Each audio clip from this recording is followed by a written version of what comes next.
Welcome to the Deep Dive. Today we're going deep into Seven Powers by Hamilton Helmer, a book that's been making some serious waves in the business world. I saw you flag some pretty intriguing excerpts for us, including that foreword by Reed Hastings, the Netflix CEO. Clearly you're interested in building a business that doesn't just, survive, but one that actually thrives, and that's exactly what we're here to uncover today. You got it. So, what's the mission of this deep dive? Well, it's to understand those core principles behind building a truly enduring business. We're talking about those businesses that can stand the test of time and competition, the kind that make investors drool and competitors, well, sweat a little. And we'll be using Helmer's Seven Powers framework as a guide to understand how companies like Netflix, Pixar, even Toyota and Intel have achieved such remarkable success. Yeah, and what I find fascinating about Helmer's approach is that he doesn't just describe what these powerful companies do. He digs into the underlying dynamics of their success. He argues that so many businesses get caught up in chasing these short-term gains without really building a solid foundation for lasting dominance. Right. It's like they're building their house on sand instead of bedrock. And that's where Helmer's Seven Powers come in, right? This framework outlines the seven distinct paths to achieving a truly, you know, unassailable position in the market. Precisely, each power represents a different way to build that bedrock for your business, a way to achieve that lasting competitive advantage. Okay, so before we jump into the seven powers themselves, Helmer starts off with something he calls the fundamental equation of strategy. It sounds a bit intimidating, but I'm curious to hear how it works. It's actually a pretty elegant way to think about a business's value. Helmer breaks it down into four key factors. You got your current market size, discounted market growth, long-term market share, Right. and then long-term differential margin. It's like a formula for success. It's NPV equals M0GOBSEM. Okay, that differential margin part sounds intriguing. Can you break that down for me? Like, how would I actually calculate that for my own business? Absolutely. So differential margin is essentially the difference between your profit margin and the average profit margin of your competitors. It represents your ability to generate superior profits over the long term. So let's say you're selling widgets, right? And your profit margin is 20%, while the average for widget makers is 15%. Well, your differential margin would be 5%. You're making 5% more profit on each widget than your competitors. That's a powerful advantage. I see. So it's not just about making a profit, it's about making a bigger profit than your rivals. That makes a lot of sense. And how does this equation tie into the seven powers? That's a great question. You see, what's fascinating here is how Helmer uses this equation to highlight the often overlooked element of sustainable competitive advantage. Most people, they focus on market size and growth, those first two factors in the equation. But the real key, and this is where the seven powers come in, is that S and M, the ability to maintain superior market share and profitability over time. That's what true power is all about. Okay, that's starting to click for me now. So it's not enough to just be in a growing market. You need to have something that allows you to capture a significant chunk of that market and maintain higher profitability than your competitors. So let's dive into these seven powers. First up, we have scale economies. Seems pretty straightforward. The bigger you are, the lower your costs. But is there more to it than that? Well, it's a bit more nuanced than that. Scale economies aren't just about being big. They're about achieving lower costs per unit as production increases. Think of it like this. If you have a factory that costs $1 million to run, right, and you produce 100,000 widgets, each widget carries a $10 burden from those fixed costs. But if you can scale up production to 1 million widgets, suddenly each widget only carries a $1 burden. You've spread those fixed costs over a much larger output. Ah, I get it. So, a company like Netflix, with its massive content library and millions of subscribers, they can spread the cost of producing shows and movies over a huge audience, giving them a significant cost advantage over smaller streaming services. They can afford to invest in more content, attracting even more subscribers. Exactly. It becomes a virtuous cycle that's really tough for competitors to break. And this is a key point that Helmer makes. You mentioned you were thinking about launching a new product. Yeah. Well, understanding where and how you could leverage scale in your industry is critical, especially in those early stages. Okay, that's super helpful. I'll definitely keep that in mind. So moving on, next up we have network economies. This one always fascinates me. It's like magic. The value of the product or service increases as more users join the network. It is a powerful dynamic. Think about LinkedIn. The more professionals on the platform, the more valuable it becomes for both job seekers and recruiters. It's a snowball effect. Once it gets rolling, it's really tough to stop. So a company like Facebook, with its billions of users, they have a massive network advantage. It's almost impossible for a new social media platform to compete, even if it has, slightly better design or features. That's right. Helmer actually uses the example of BranchOut, a company that tried to challenge LinkedIn by leveraging Facebook's massive user base. But their attempt failed, showcasing the power of incumbency in a market with strong network economies. LinkedIn was already the established platform for professional networking. That's a good reminder that even with a huge existing network like Facebook's, you can't just assume success rate. You need to understand the specific dynamics of the market and how users behave. Speaking of shaking things up, Helmer also talks about counter-positioning, which sounds a bit more sneaky. Well, it's a strategic move where a new business model disrupts established players. By putting them in a lose-lose situation, Mhm. they're forced to choose between sticking with their old model and losing market share, or adapting and potentially cannibalizing their existing business. Okay, so how does that actually play out in the real world? A perfect example is Vanguard and their approach to mutual funds. They entered the market with this radical idea of low-cost index funds, which completely undermined the high-fee model of companies like Fidelity. Who were the dominant players at the time?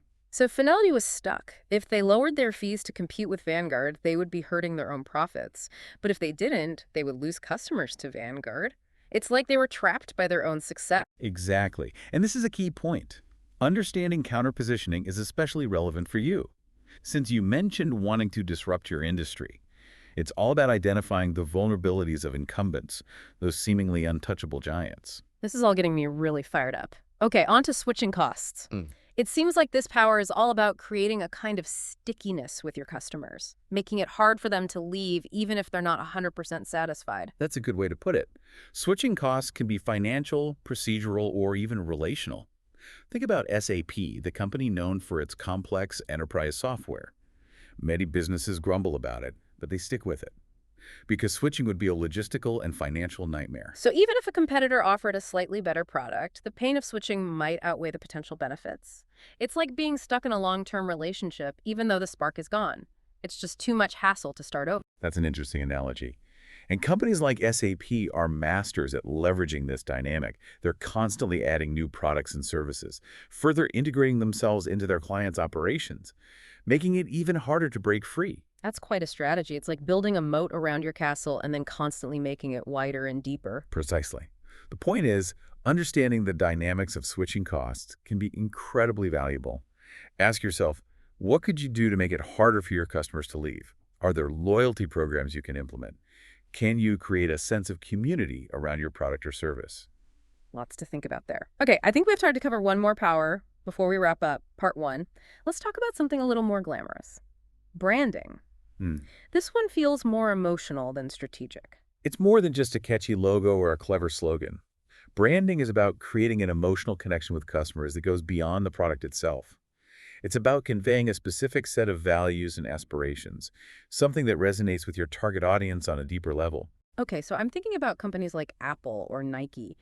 People don't just buy their products, they buy into a lifestyle, an idea, and they're willing to pay a premium for that feeling of belonging, that sense of identity. That's exactly right. Think about Tiffany's iconic blue box. Mhm. You can get a diamond ring anywhere, but that blue box adds a layer of meaning, a layer of luxury and exclusivity that makes people willing to pay double the price. So it's not really about the box itself, it's about the story it tells, the emotions it evokes. Precisely. And that's what makes branding such a powerful force. It taps into something primal, something that goes beyond rational decision-making. But remember, branding takes time and consistent effort to cultivate. You can't just slap a fancy logo on something and expect people to flock to it. You have to build a reputation, earn trust, and deliver on your promises. Great point. Well, I think that's a good place to pause for now. We've covered 4 of the 7 powers: scale economies, network economies, counter-positioning, and branding.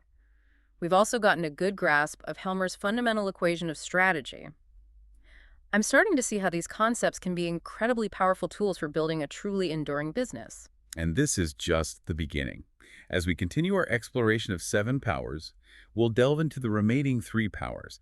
We'll uncover the dynamics of power and learn how to apply these principles to achieve lasting success in a constantly changing world. I can't wait to dive back in. We'll see you soon for part 2. Welcome back to our deep dive into 7 powers. We've covered a lot of ground exploring 4 of the 7 powers already, but there's still much more to uncover. I'm ready to dive back in. Last time we left off talking about branding. I'm curious to explore the remaining 3 powers. Let's do it. Up next, we have Cornered Resource, a power that's all about having exclusive access to a valuable asset that your competitors can't easily replicate. It's like having a secret weapon that gives you an unfair advantage. Okay, so what kind of secret weapon are we talking about here? Well, it could be anything that gives you a significant edge. Think about Pixar and their renowned brain trust. That tight-knit group of creative geniuses behind their string of blockbuster hits. That team, with its unique culture of collaboration and storytelling, is a cornered resource that no amount of money can buy. So it's not just about having talented individuals, right? It's about having a team or a system that's greater than the sum of its parts. It's almost like having that secret recipe for Coca-Cola, Pilot. what sets you apart and makes you seemingly irreplaceable. Exactly. And you mentioned wanting to disrupt your industry. Well, identifying and securing a cornered resource could be a game changer. It could be a patent on a groundbreaking technology, exclusive access to a rare raw material, or even a long-term partnership with a key influencer. Interesting. I'll definitely be brainstorming some potential cornered resources that I could leverage. Okay, on to power number 6, process power. This one sounds a bit mysterious. What exactly does it entail? Process power is about developing a complex and inimitable internal process. That gives you a significant advantage over your competitors. Think of it as a finely tuned machine that consistently produces superior outcomes, something your rivals struggle to replicate. The best example is Toyota and their famous Toyota Production System, or TPS. I've heard of TPS, but I admit I don't fully understand how it works. It's a system that revolutionized the automotive industry. With its focus on efficiency, quality, and continuous improvement, it's not just about having a set of procedures, it's about embedding those principles into the very fabric of the organization. Think of it as a culture where everyone, from the CEO down to the assembly line worker, is constantly looking for ways to do things better, to eliminate waste, and to deliver exceptional quality. So even if a competitor tried to copy Toyota's methods, they wouldn't be able to achieve the same results because they wouldn't have that ingrained culture of continuous improvement? That's a key insight. Process power is often based on tacit knowledge, right? The kind of expertise that's built up over years of experience and can't be easily captured in a manual or a training program. It's about creating a system that's so deeply embedded in your organization that it becomes part of your DNA. Fascinating. So for someone like me who's looking to build a successful business, how can I start thinking about developing process power? It starts with a commitment to excellence, a relentless focus on finding better ways to do things. It's about empowering your team to experiment, to learn from their mistakes, and to constantly strive for improvement. And it takes time and patience. You can't build a system like TPS overnight. It's a journey of continuous learning and refinement. Okay, challenge accepted. I'm ready to embrace the journey of continuous improvement. All right, last but not least, we have power number 7, switching costs. We touched on this concept earlier, but I'm eager to dig a little deeper. It seems like it's all about creating barriers that make it difficult or expensive for customers to switch to a competitor. That's right. Switching costs can take many forms. It could be the cost of purchasing new equipment or software, the hassle of retraining employees, the loss of data or loyalty points, or even the fear of disrupting existing workflows.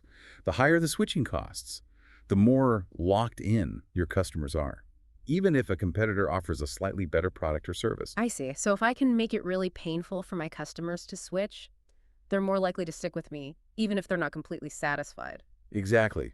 But there's an ethical dimension to consider here, right? Yeah. You don't want to trap your customers in a bad situation. The goal is to create switching costs by providing so much value, by integrating yourself so seamlessly into their operations Yeah. that it simply makes sense for them to stay with you. Right. It's about creating a win-win situation where your customers are happy to stay because they're getting real value from your product or service. Precisely. Switching costs aren't about trickery or manipulation. They're about building genuine loyalty through exceptional value and seamless integration. Makes sense. So we've now laid out all 7 powers. It's like having a taxonomy of competitive advantage, giving us a framework for understanding how businesses can achieve lasting success. But remember, achieving a position of power isn't a static event. It's a dynamic process that requires navigating uncertainty, recognizing key opportunities, and making bold decisions. Right, it's not enough to just understand these powers in theory. You have to know how to apply them in the real world.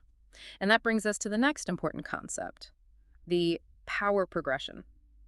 This framework helps us answer the question of when is the right time to establish each of the 7 powers. That's a crucial point. It's like a timetable for building your fortress, ensuring that you're laying the right foundations at the right time. The power progression reveals a key insight. Each power type has a specific window of opportunity. If you miss that window, you might never achieve true dominance. So it's not just about having the right powers, it's about deploying them in the right order at the right moment. It's about understanding the timing and sequencing of power. Exactly. Let's walk through this progression. First, we have counterpositioning. This power must be established at the very beginning, during the origination stage of a business. It's about entering the market with a disruptive business model that challenges the existing players. So if you're trying to create a new category or disrupt an existing one, counterpositioning is your go-to power. But if you try to implement it later on, after the market has already been established, it's unlikely to be effective. That's right. Think about how difficult it would be for a new company to try to counterposition Amazon today. They've already built such a powerful ecosystem that it would be almost impossible to dislodge them. Right. It's like trying to fight a giant with a slingshot. You need to use counterpositioning while the giant is still a baby. Exactly. Now let's move on to cornered resource. This power can be established either during the origination stage or the takeoff stage. It's about securing access to a valuable asset that your competitors can't easily replicate. So this could be something like a patent on a breakthrough technology, a strategic partnership with a key supplier, or even a unique talent pool. Exactly. The key is to recognize the value of a cornered resource early on and move quickly to secure it. Once the market starts to heat up, the competition for those resources will intensify, and it might become much more expensive or even impossible to acquire them. Okay, so timing is key. You need to be proactive and strategic in acquiring your cornered resources. Now let's talk about scale economies and network economies. These powers typically need to be established during the takeoff stage. As the market is rapidly expanding, it's about scaling your operations quickly and efficiently to capture market share.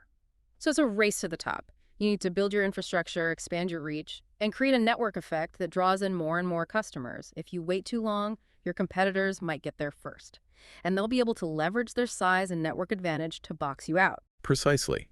Think about how quickly companies like Uber and Airbnb scaled up their operations during their early years.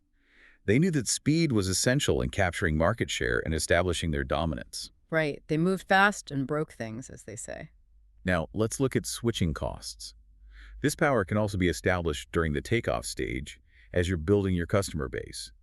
It's about making it difficult or expensive for customers to switch to a competitor, essentially creating a stickiness that keeps them loyal. So this could be things like offering loyalty programs, building complex integrations with other systems, or creating a sense of community around your product or service. Exactly.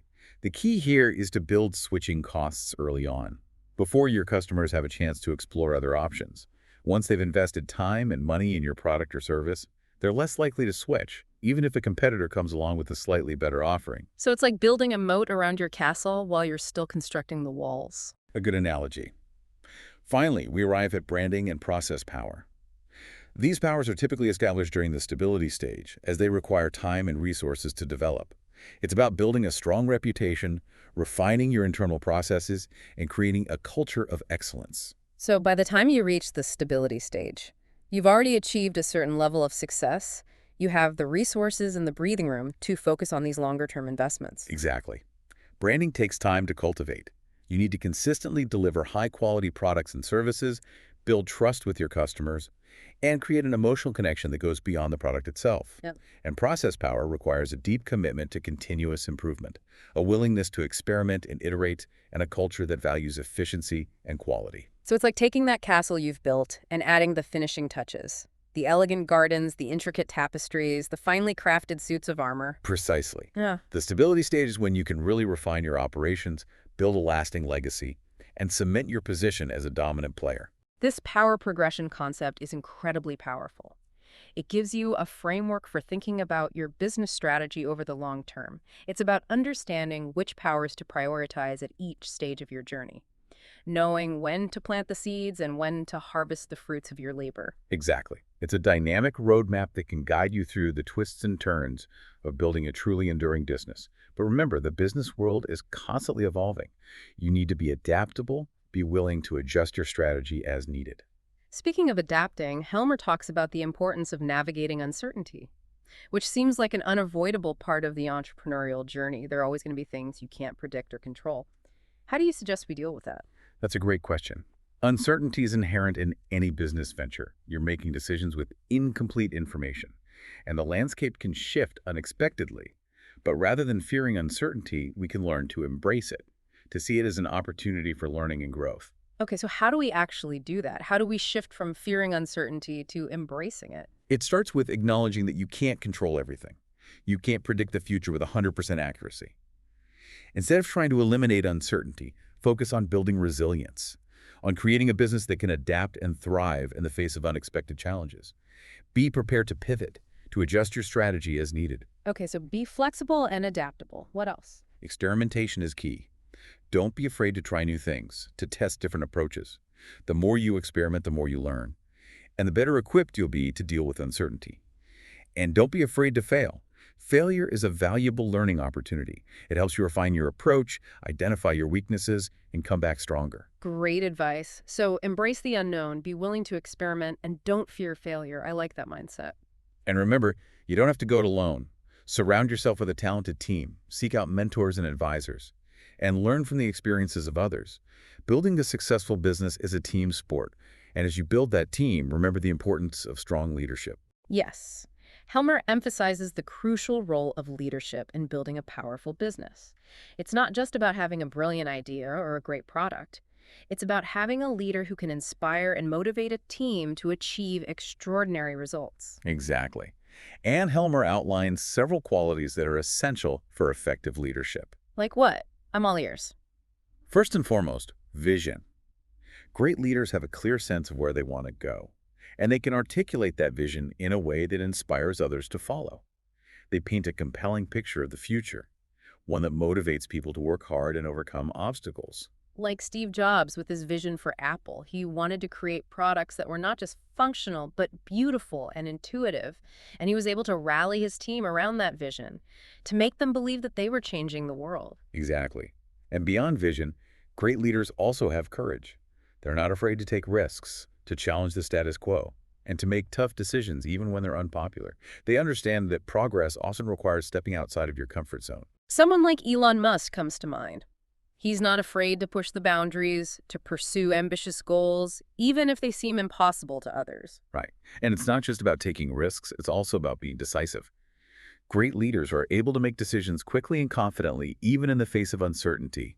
They don't get bogged down in analysis paralysis. They trust their gut and move forward. Like Jeff Bezos with his two-pizza rule. If a team can't be fed by two pizzas, it's too big and too slow. He values speed and agility, the ability to make decisions and take action quickly. And finally, great leaders have resilience. They're able to bounce back from setbacks, to learn from their mistakes, and to keep moving forward even when the going gets tough. That's so important. The entrepreneurial journey is rarely a smooth ride. There are going to be bumps along the way, challenges and setbacks that can test your resolve. But great leaders don't let those setbacks define them. They use them as opportunities to learn and grow, to come back stronger and more determined. I'm thinking about someone like Oprah Winfrey. She's overcome so much adversity in her life, from poverty and abuse to sexism and racism in the media industry. But she's never given up. She's used those challenges to fuel her success, to become one of the most influential women in the world. Exactly. She's a shining example of resilience, of the power of the human spirit to overcome adversity. And that's what great leadership is all about. Inspiring others to believe in themselves, to push beyond their limits, and to achieve their full potential. So building a powerful business is not just about understanding the 7 powers and the power progression. It's about cultivating the qualities of great leadership. It's about vision, courage, decisiveness, and resilience. It's about inspiring others to believe in a shared vision and to work together to achieve something extraordinary. That's a beautiful way to put it. And remember, these principles of power dynamics are not limited to the business world. They can be applied to any field where there's competition for scarce resources and a desire to create value. That's an interesting thought. So we could apply these principles to things like politics, sports, or even personal development. Absolutely. Think about the rise of social media platforms like Facebook and Twitter. They've leveraged network economies to create massive user bases and become dominant players in the world of communication. And think about the success of athletes like Michael Jordan and Serena Williams. They've combined natural talent with relentless hard work and a deep understanding of their respective sports to achieve legendary status. Right. The principles of power dynamics are universal. They apply to any situation where there's a desire to achieve and maintain a position of strength, to create something truly remarkable. That's a mind-expanding idea. It's like you're giving me a new set of lenses to view the world through. Exactly. As you continue to explore the concepts in Seven Powers, don't just think about how they apply to your business. Think about how they apply to your life. Think about how you can leverage the Seven Powers to achieve your personal and professional goals, to build a fulfilling and impactful life. I love that. It's about thinking strategically, making smart decisions, and building a foundation for lasting success in all areas of your life. Now let's shift our focus back to some of the nuances of the Seven Powers. One key point Helmer makes is that the Seven Powers are not mutually exclusive. You don't have to pick just one and stick with it. You mean we can combine multiple powers to create an even stronger position? Precisely. Think about Amazon. They've mastered scale economies, network economies, branding, and switching costs. It's like a multi-layered fortress, almost impossible to penetrate. Right, they've built a seemingly invincible empire. They've created a system that's incredibly difficult to compete with. And they've done it by understanding the interplay between the different powers. They haven't just focused on one. They've strategically cultivated several, creating a synergistic effect that amplifies their overall strength. That's a powerful lesson. It's not about finding the one magic power. It's about building a portfolio of powers that work together to create a sustainable competitive advantage. Exactly. And it's about recognizing that the Seven Powers are not static. The business world is constantly changing, and the effectiveness of a particular power can shift over time. You need to be adaptable, be willing to adjust your strategy as needed. So it's not enough to just build a fortress. You need to be prepared to defend it, to adapt to new threats, and to constantly reinforce your defenses. Precisely. And as you think about building your own fortress, remember the importance of timing and sequencing.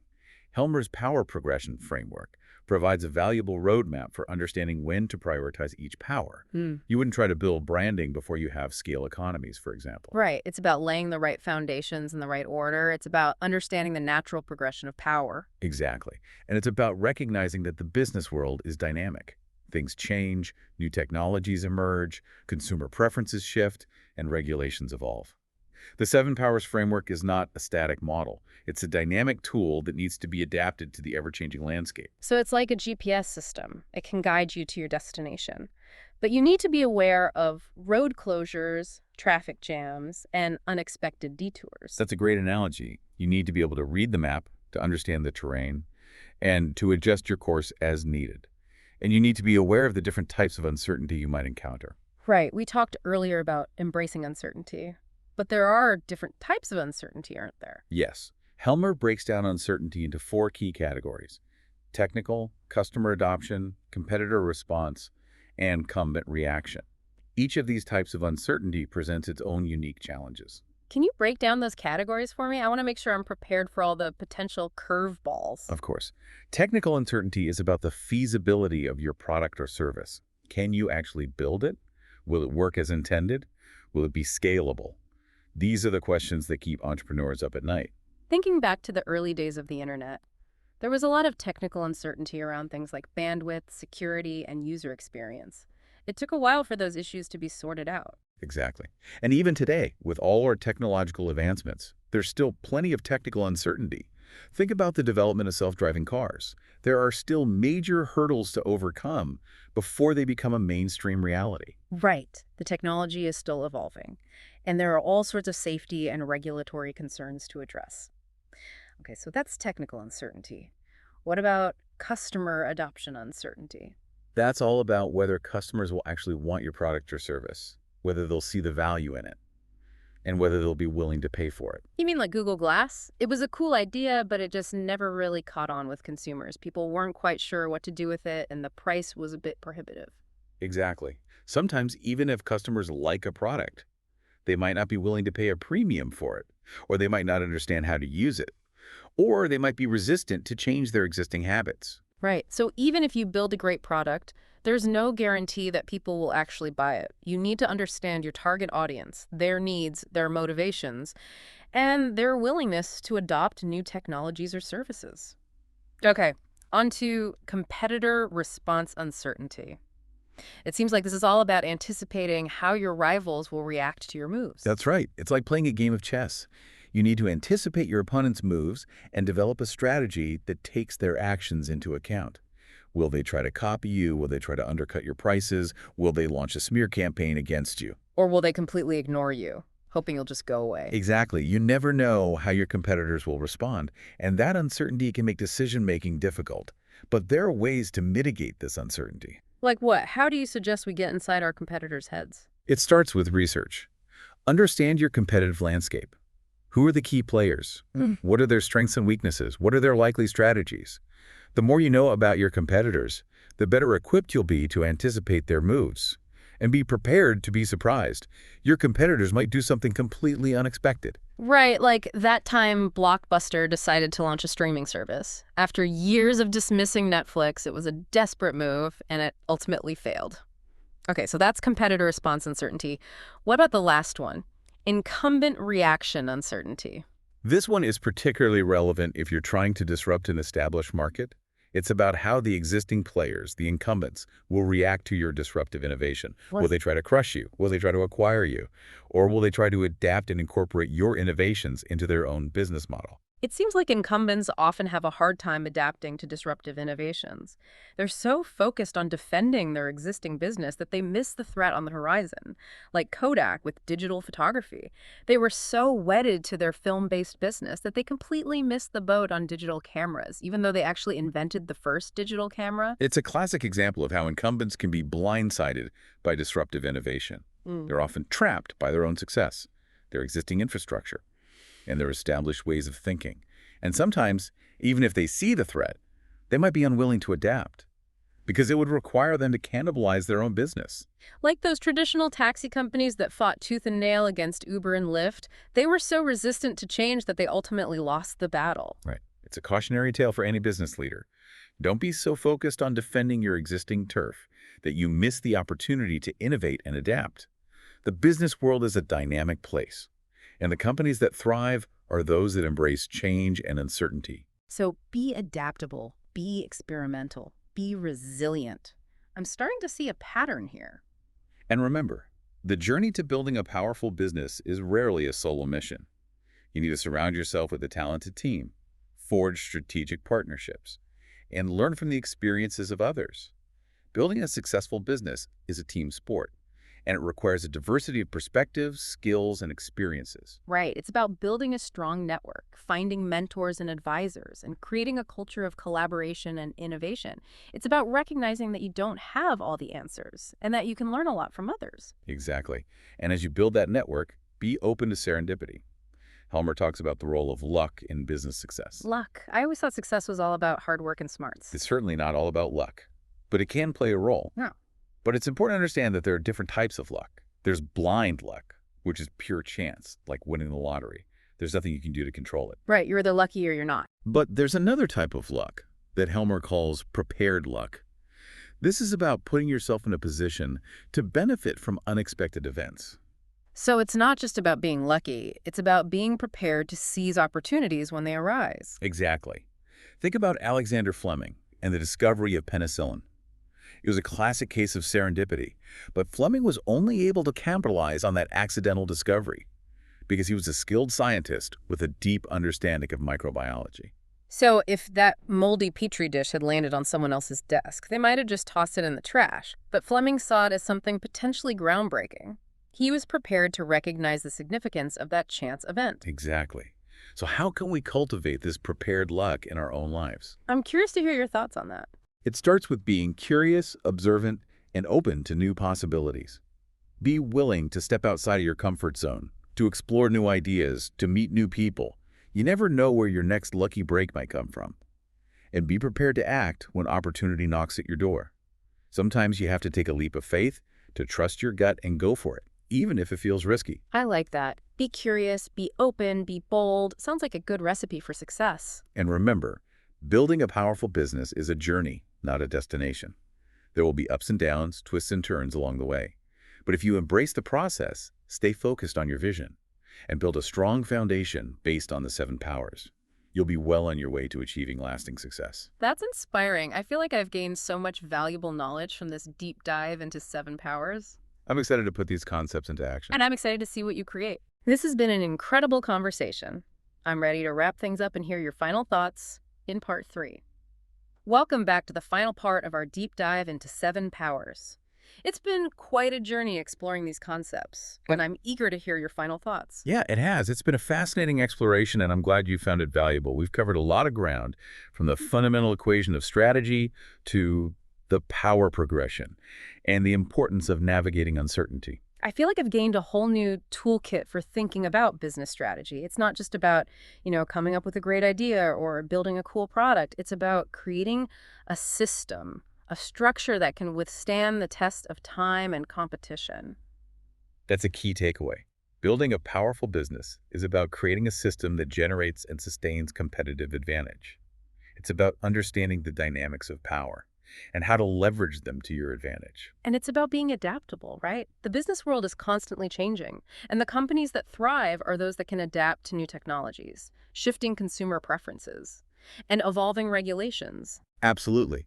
The 7 powers framework is not a static model. It's a dynamic tool that needs to be constantly calibrated and adjusted to the ever-changing landscape. So it's like a GPS for your business, guiding you through the twists and turns of the entrepreneurial journey. I like that analogy. And as you navigate that journey, remember the importance of leadership. Great leaders are those who can inspire and motivate their teams to achieve extraordinary results. Right. It's not just about being the smartest person in the room. It's about creating a shared vision, fostering a culture of collaboration, and empowering your team to do their best work. Precisely. Leadership is about creating an environment where innovation can flourish, where people feel valued and supported, and where everyone is working towards a common goal. And it's about being resilient, right? The entrepreneurial journey is rarely a smooth ride. There will be challenges and setbacks along the way. But great leaders are those who can bounce back from those setbacks, learn from their mistakes, and come back stronger. Resilience is essential. It's about having the grit and determination to keep going, even when things get tough. It's about believing in yourself and your vision, even when others doubt you. I'm thinking about all those successful entrepreneurs who faced rejection and setbacks early in their careers. People like J.K. Rowling, whose Harry Potter manuscript was rejected by multiple publishers, or Walt Disney, who was told he lacked imagination and had no good ideas. Those are great examples. Success often comes after multiple failures. It's about having the tenacity to keep going, to learn from those setbacks, and to refine your approach until you find what works. So don't give up on your dreams just because you face some challenges along the way. Embrace those challenges as opportunities for growth and learning. Now, before we wrap up this deep dive, I want to circle back to something you said earlier about applying the 7 powers beyond the business world. I'm glad you brought that up. Yeah. One of the most fascinating aspects of Helmer's framework is its versatility. While he focuses on business strategy, the principles of power dynamics can be applied to a wide range of fields. You mentioned politics, sports, and personal development. Can you give me some specific examples of how we could apply these concepts in those areas? Absolutely. Let's start with politics. Think about a political campaign. The candidate is essentially a business trying to sell their ideas and policies to the consumers, which are the voters. They can leverage branding to create a strong image and message. They can use network economies by building a grassroots movement of volunteers and supporters. And they can utilize counter-positioning by challenging the status quo and offering a fresh perspective. That's an interesting way to look at it. I've never thought about political campaigns through the lens of business strategy before. And in sports, think about a professional athlete. They're essentially a business trying to sell their skills and talents to the consumers, which are the fans and the teams. They can build branding by cultivating a strong personal image and a winning reputation. They can leverage cornered resources by developing unique skills or training regimens that give them an edge over their competitors. And they can utilize process power by constantly refining their techniques and striving for continuous improvement. It's like they're building their own personal fortress of skills and attributes. Exactly. And finally, let's consider personal development. We're all essentially businesses trying to sell our skills and talents to the consumers, which are our employers, clients, or partners. We can build branding by developing a strong personal brand that reflects our values and expertise. We can leverage cornered resources by acquiring specialized knowledge or skills that make us stand out in our field. And we can utilize process power by adopting habits and routines that promote productivity, creativity, and continuous learning. That's a powerful reframing. It's like we're all CEOs of our own lives, responsible for building our own personal empires of success and fulfillment. Precisely. The Seven Powers Framework is a valuable tool for understanding the dynamics of power and how to leverage them to achieve our goals, no matter what those goals may be. I feel like I've gained so much from this deep dive. It's giving me a new way of thinking about the world, a new set of tools for analyzing situations and making strategic decisions. I'm so glad to hear that. And remember, the journey of learning and growth is never truly over. Keep exploring, keep experimenting, and keep pushing the boundaries of what's possible. I will definitely do that. This has been an incredible conversation. I feel inspired and energized to put these concepts into action. Thank you so much for sharing your insights and expertise with me. It's been my pleasure. I hope you continue to find value in the Seven Powers Framework as you navigate your own path to success. And thank you for joining us for this deep dive into Seven Powers. We hope you found it illuminating and inspiring. Remember, the power to achieve your dreams lies within you, so go out there and build something amazing.